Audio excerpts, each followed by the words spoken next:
UPS অপশনটো select কৰাৰ কাৰণে PFRDA জাৰি কৰিলে অপশন ফৰ্ম কিন্তু তাৰ আগতে এইটো কথা জনাটো অত্যন্ত দৰকাৰ যে আমি কোনখন ফৰ্ম ফিলআপ কৰিব লাগিব কাৰণ অপশন ফৰ্ম মাত্ৰ এখন নহয় অপশন ফৰ্ম আহিছে 4খনকৈ আৰু তাৰ নামসমূহ হৈছে A1 A2 B1 B2 গতিকে আজিৰ এই ভিডিঅ'টোত মই সেইখিনি কথা ক'বলৈ ওলাইছো যে কোনগৰাকী ব্যক্তিয়ে কোনখন ফৰ্ম ফিলআপ কৰিব লাগিব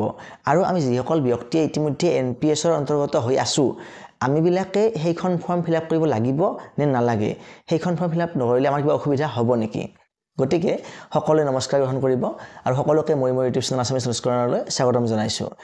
আপোনালোকে নিশ্চয় গম পাইছে যে ফৰ্ম আহিছে 4খন A1 A2 B1 আৰু B2 A1 ফৰ্মখন কাৰ কাৰণে হ'ব যে যিসকল কৰ্মচাৰীয়ে 1/4/2025 অৰ্থাৎ 2025 চনৰ 1 এপ্ৰিল তাৰিখৰ পৰা বা তাৰ পিছত চাকৰিত যোগদান কৰিব তেওঁলোকে NPS সিলেকশন কৰিব নে UPS সিলেকশন কৰিব তাৰ কাৰণে তেওঁলোকে এখন ফৰ্ম জমা দিব লাগিব চাকৰিত যোগদানৰ সময়ত আৰু সেইখন ফৰ্ম হ'ব A1 অৰ্থাৎ সেইখন আমি ফিলআপ কৰিব নালাগে যিসকলে ইতিমধ্যে আমি NPS ৰ অধীনত মানে কাম কৰি আছো তেনেহলে আমি কোনখন ফৰ্ম ফিলআপ কৰিব লাগিব যদিহে আমি NPS ৰ অধীনত থকা কৰ্মচাৰীবিলাকে UPS লৈ যাব খুজো তেতিয়া আমি ফিলআপ কৰিব লাগিব A2 ফৰ্মখন অৰ্থাৎ যিসকল কৰ্মচাৰীয়ে ইতিমধ্যে NPS ৰ অন্তৰ্গত হৈ আছে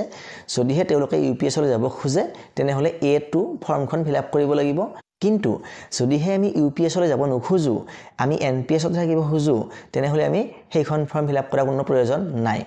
এতিয়া যিখন B1 ফৰ্ম সেই ফৰ্মখন কোনে ফিলআপ কৰিব সেই ফৰ্মখন সেই সকল কৰ্মচাৰীৰ কাৰণে যিসকল কৰ্মচাৰীয়ে ইতিমধ্যে মানে NPS ৰ অধীনত আছিল কিন্তু অৱসৰ গ্ৰহণ কৰিছে নাইবা যিসকল কৰ্মচাৰীয়ে 2025 চনৰ 1 এপ্ৰিল তাৰিখৰ আগতে অৱসৰ গ্ৰহণ কৰিব NPS ৰ অধীনত সেই সকল কৰ্মচাৰী যদিহে UPS ৰ সুবিধাখিনি ল'ব বিচাৰে তেতিয়াহে B1 ফৰ্মখন ফিলআপ কৰিব কিন্তু যদিহে সেই সকল কৰ্মচাৰীয়ে